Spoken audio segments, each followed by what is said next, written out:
ओशो का ये विचार, लाखों लोग पीड़ित हैं। वे प्यार पाना चाहते हैं, लेकिन वे नहीं जानते कि प्यार कैसे करें। हमें इस बात की गहरी समझ देता है कि अधिकांश लोग अपने जीवन में प्रेम की तलाश करते हैं, लेकिन इसे सही ढंग से समझ नहीं पाते। वे प्यार पाने की उम्मीद करते हैं, लेकिन खुद इसे देने की कला से अपरिचित होते हैं। नंबर 1, प्रेम का सही अर्थ समझना। ओशो के अनुसार प्रेम केवल एक भावना या रिश्ते तक सीमित नहीं है। ये एक जीवन शैली और अवस्था है जिसमें हमें संपूर्णता, स्वतंत्रता और सच्चाई का अनुभव होता है। अधिकतर लोग प्यार को पाने की लालसा रखते हैं, लेकिन खुद उसे समझ नहीं पाते। वे प्रेम को किसी से पाने का माध्यम मानते हैं, जबकि प्रेम एक आंतरिक अवस्था है। नंबर 2, प्रेम को पाने की अपेक्षा। लोग अपने जीवन में प्यार पाने की उम्मीद करते हैं, लेकिन स्वयं प्रेम का स्रोत बनने का प्रयास नहीं करते। ओशो मानते हैं कि जब तक हम खुद से प्रेम करना नहीं सीखते, तब तक हम दूसरों से सही प्रेम की अपेक्षा नहीं कर सकते। सच्चा प्रेम मांगने या पाने की अपेक्षा से नहीं, बल्कि स्वयं के भीतर से उपजता है। नंबर 3, प्रेम देने की कला सीखना। ओशो के अनुसार सच्चा प्रेम देने में है, न कि पाने में। जब हम बिना शर्त प्रेम देने का भाव रखते हैं, तभी हम सही मायनों में प्रेम का अनुभव कर सकते हैं। लोगों को समझना चाहिए कि प्रेम केवल एक लेना देना नहीं है। यह एक स्वाभाविक प्रवाह है जिसमें हम अपने मन और आत्मा को खोलते हैं। नंबर 4, अहंकार का त्याग करना। प्रेम में अहंकार का स्थान नहीं होता। ओशो कहते हैं कि जब हम अहंकार से बाहर नहीं निकलते, तब तक हम सच्चा प्रेम नहीं कर सकते।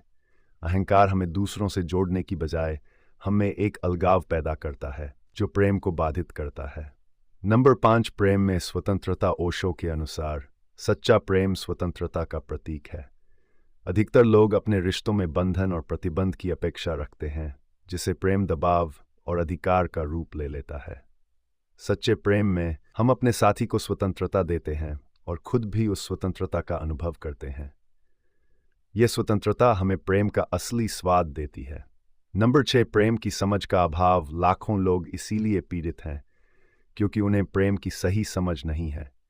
वे ये सोचते हैं कि प्रेम एक साधन है जिससे उन्हें खुशी, सुख और सुरक्षा मिलेगी, जबकि ओशो कहते हैं कि प्रेम कोई साधन नहीं है, बल्कि स्वयं में एक अनुभव है जिसे बिना किसी अपेक्षा के जिया जाता है। नंबर 7, प्रेम में संपूर्णता की अनुभूति। ओशो मानते हैं कि प्रेम में हम संपूर्ण होते हैं। जब हम दूसरों के माध्यम से प्रेम प्राप्त करना चाहते हैं, तो हम अधूरेपन की अनुभूति करते हैं। लेकिन जब हम खुद से प्रेम करना शुरू करते हैं, तो हमें किसी और से प्रेम पाने की जरूरत नहीं रहती। हम पूर्णता का अनुभव करने लगते हैं।